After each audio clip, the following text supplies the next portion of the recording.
Të gjitha federatat të obligohen që të paktën 30% të buxhetit të tyre, nga totali i buxhetit të tyre, ta orientojnë në aktivitetin sportiv për vajzat e gratë. Ky vit do të jetë vit i vajzave.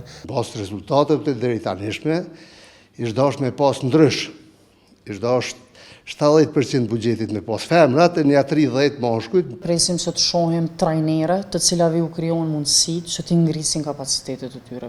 Linë me politikën sportive, mirë po edhe në linë me kauzën globale drejt barazisë gjinore në cilin do sektor, atëherë ne kemi parë të udhës që ta marrim këtë vendim, që të gjitha federatat të obligohen që të paktën 30% të buxhetit të tyre, nga totali i buxhetit të tyre, ta orientojnë në aktivitetin sportiv për vajzat e gratë. Jemi siguruar që të gjitha sportet të cilat zhvillohen në Kosovë, përputhje me ligjin, që e kanë do të epitetin e një federate, janë të licencuara dhe financohen direkt nga ministria, ta ndjekin këtë politikë. Sa i përket federatës së handbollit në realizimin e këtij qëllimi apo synimi, nuk jemi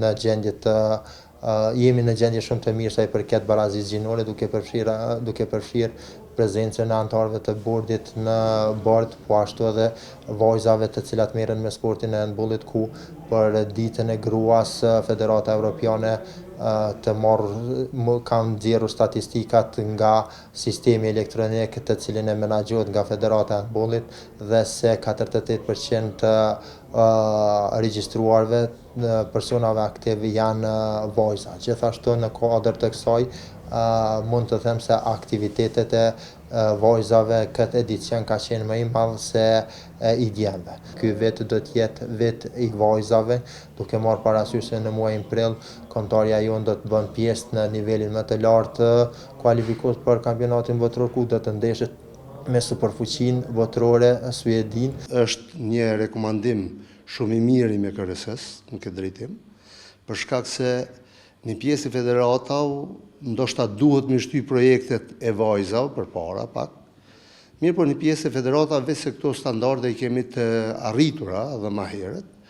Për shembull, federata e karates, federata e judos, ashtu kështu në kategoritë e tyre i kanë pothuajse njëjtë mashkull edhe femra, dhe po besoj që përfaqësimi është gati 50-50 i këtyre disa federatave.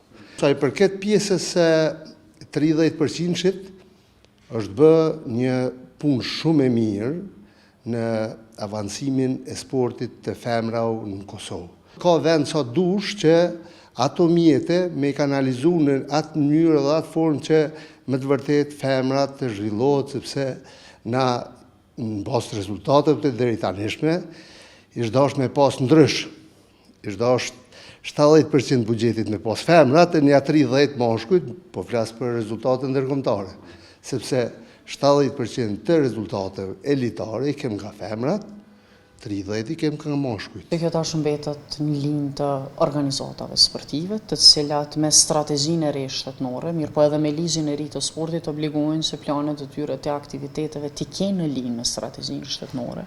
Presim që të shohim trajnere të cilave u krijon mundësitë që të ngrisin kapacitetet e tyre profesionale, të kenë kushte më të mira në aspektin e pajisjeve elementare sportive, të kenë mundësinë të jenë pjesëmarrëse në aktivitete sportive ndërkombëtare, atëherë kur kualifikohen në kushte më të mira e kështu me radhë.